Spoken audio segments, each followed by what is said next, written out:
Today we're settling one of the most important debates in backyard barbecue history when it comes to chicken. Which way is best? Spatchcock versus beer can chicken. One way is butterflied open for very even cooking. The other one's getting a can, well, shoved up where the sun don't shine. Today I'm going to be firing up the Old Country Barbecue Pits G3, and I'm going to show you how easy it is to get higher temps for cooking chicken. So stick around, because by the end of this video, you're going to know if spatchcocking is the way to go or hang out with the bird that comes to the barbecue already holding a drink. Let's start the show. All right, to get the G3 fired up, I'm going to open up the top stack. Now when doing chicken, we're going to run the firebox a little bit hotter. So inside the firebox, I'm going to put 2 tumbleweeds, 9 pieces of lumped charcoal, and lastly, I'm going to add 4 mini splits of hickory. Now all you got to do is just light it up. That setup right there is pretty much set it and forget it. In about 45 minutes, we're going to be at 300 to 350, somewhere around in that ballpark. And that's going to be the perfect temp at cooking chicken and getting that really nice crispy skin.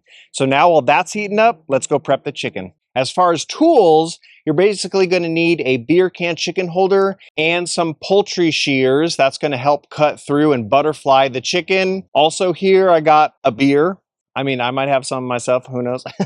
And then I have some beef tallow spray. That's just going to help with crisping up the skin, and it helps as kind of like a binder as well. Now, as far as seasonings, I'm going to probably use my favorite chicken rub. This is Galindo's FreeBird. This is amazing on chicken. I will put a link in the description so you can check it out. Prepping these chickens is fairly easy. It's a little bit more work with the spatchcock, but our big question is it going to be worth it? That's what I want to know. So now let's start prepping these chickens. I'm going to move one of these to the side right here. To spatchcock a chicken, the main mistake that most people make is they actually go on the breast side. You have the 2 breasts right here. You do not want to cut here. You want to, if you can kind of hold the drumsticks right here, you're gonna just want to flip the bird over, and this spine section is what you're going to remove. If you're just starting out, something that visually helps is you're gonna basically make 2 slice marks,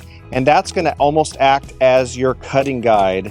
So you can come in here and then you can just start going to town. Now you will find that when I was first doing YouTube, I had a horrible pair of poultry shears, and it was just so hard to get this done. But this one is really, really nice. This one is actually by Pit Boss, and I will put a link in the description. But this cuts through the bone like it is nothing. And boop. And then we did it right. Now the spine can get removed just like that. And now this can open up. Now what we're going to do is we're going to flip it over. And if you ever taken a CPR class, it's going to be very similar. You're going to just press down. You're going to hear a little crunch, a little snap there.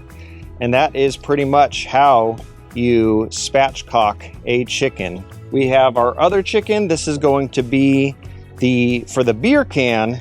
You really don't have to do anything with it.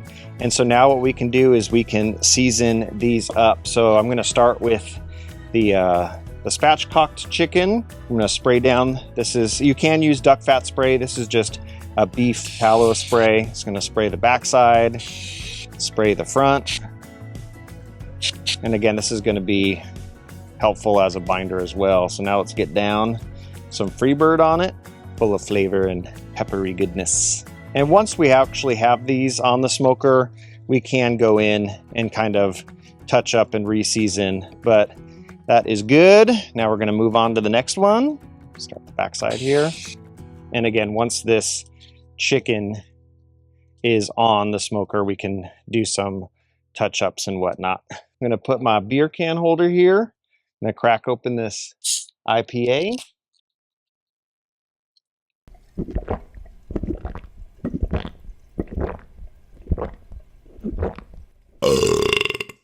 Now it doesn't hurt, take a few sips just so when you're actually putting it on the smoker, none of the beer spills out.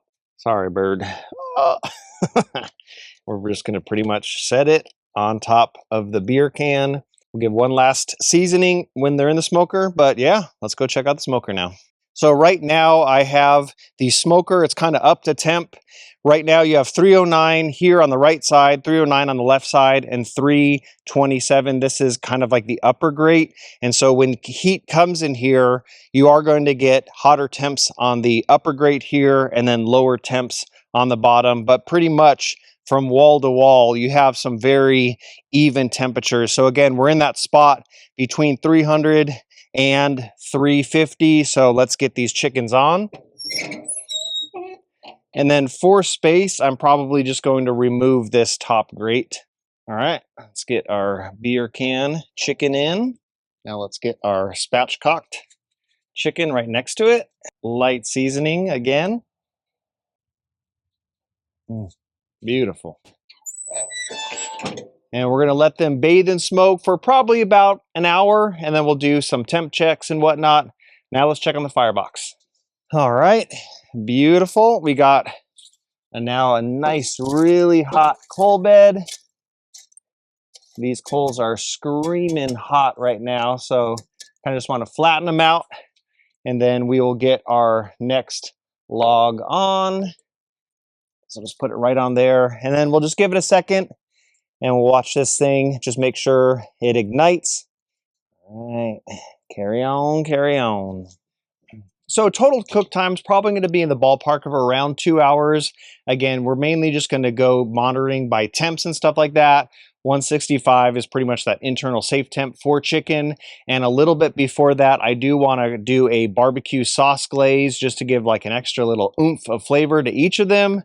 And then we will just be eating good. So we'll tune back in an hour and see where they're at. 1 hour later. All right, guys, it's been an hour. I just put some more wood in the firebox, and now we're going to check out and see where our chicken's at. All right, let's get some temp checks in here. All right, so now I'm going to sauce these up. This is a barbecue sauce that is a strawberry habanero. This stuff is really, really good. So I'm just going to go in and just start kind of just saucing these chickens up. All right, I'm going to close this up and we'll check back in probably about half hour. All right, it's been a half hour. Let's give it another glaze. We'll tune back. Probably another half hour and these will be done. Oh, man, oh, man. Oh, these look amazing. All right, let's get these pulled. We have the spatchcock chicken. We have the beer can chicken. Both of these look really, really good. I will say just on visual, I really like the spatchcock chicken just because it lays flat. It's able to hold on a lot more of that sauce and rub. Whereas the beer can chicken, if you go to sauce it, it kind of just, all that sauce kind of runs down. It's very, very hard to stick on it, but both look really, really good. But right now, all that matters is the taste test. So let's carve these up. All right, we will start with the spatchcocked here first. Just come in here. Oh, man, loving the color on this thing. Here you go. And now the cool thing is this beer is still really good. No, I'm just kidding. Definitely wouldn't recommend drinking this, that is for sure.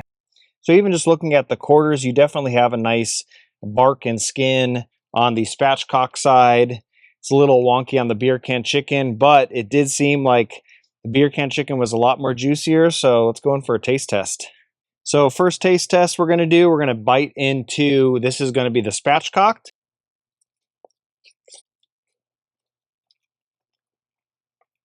That was a phenomenal bite. That was so, so good. That rub, that sauce, that paired perfectly well. I'm going to come in here and take a little bite. This is now the beer can chicken.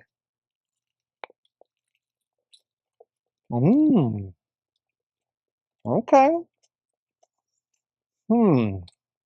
I would say the skin was a smidge crispier just because of that top-down heat since it stands taller. These both tasted amazing, but there is definitely a clear winner in this case. The spatchcock, hands down, just night and day. This is just, it had the perfect just amount of flavor, juiciness. Now, can you go wrong doing either?